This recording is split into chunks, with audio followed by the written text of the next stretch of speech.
સુરતમાં એમ્બ્યુલન્સના ધંધામાં રોકાણ કરી સારું વળતર મળશે તેવી વાતોમાં ફોસલાવીને ડોક્ટરે ખાનગી હોસ્પિટલ સહિત અન્ય 13 ડોક્ટરો સાથે 5 કરોડ 24 લાખ રૂપિયાની છેતરપિંડી કરી છે। આ સમગ્ર મામલે સુરત પોલીસની ઇકોસેલે હેમંત પરમાર તેમજ મયુર ગોસ્વામીની ધરપકડ કરી અને મુખ્ય આરોપી હાર્દિક પટવાને વોન્ટેડ જાહેર કરવામાં આવ્યો છે। ડીસીબી પોલીસ સ્ટેશન ખાતે કપિલ કુમાર અરવિંદભાઈ સહાણે નાઓએ ફરિયાદ આપેલ કે તેઓએ એમ્બ્યુલન્સના ધંધા માટે એમના મિત્ર હાર્દિક રમેશભાઈ પટવા નાઓ સાથે મળેલ અને તેઓએ જણાવેલ કે એમ્બ્યુલન્સના ધંધો કરવાથી એની અંદર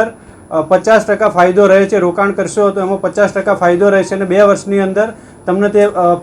નફો આપી દેવામાં આવશે અને મૂડી રકમ પરત કરવાની થશે તો પણ એ પણ આપી દેવામાં આવશે। તો એ રીતે જે ફરિયાદી છે એ અને એના સિવાય બીજા 12 ડૉક્ટરો કે જેઓએ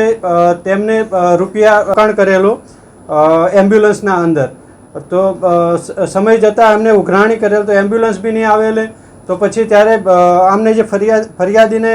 JSW સર્વિસ છે, JS સ્ટીલ લિમિટેડ કંપનીનો ખોટો અને બનાવટી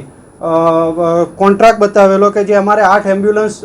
ત્યાંથી હૈદરાબાદની કંપની છે ત્યાંથી લાવી અને લાવવાની છે, તો તમે રોકાણ કરો। તો આમને રોકાણ કરેલું તો એ રોકાણનું વળતર નહીં આપેલું તો ફરીથી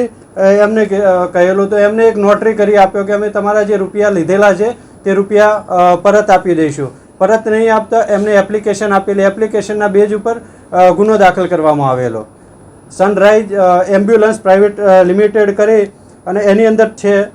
જેના સંચાલક હેમંત ડાયાભાઈ પરમાર છે અને યક્ષ એમ્બ્યુલન્સ સર્વિસ મયુર વાલ્મીકી ગૌસ્વામી, આ 3 જણાએ ભેગા થઈ અને 5 કરોડ જેટલો ડૉક્ટરો પાસેથી રૂપિયા ઉઘરાવી એમ્બ્યુલન્સના ધંધા માટે અને પૈસા વળતર નહીં આપી અને ગુનો કરેલ છે।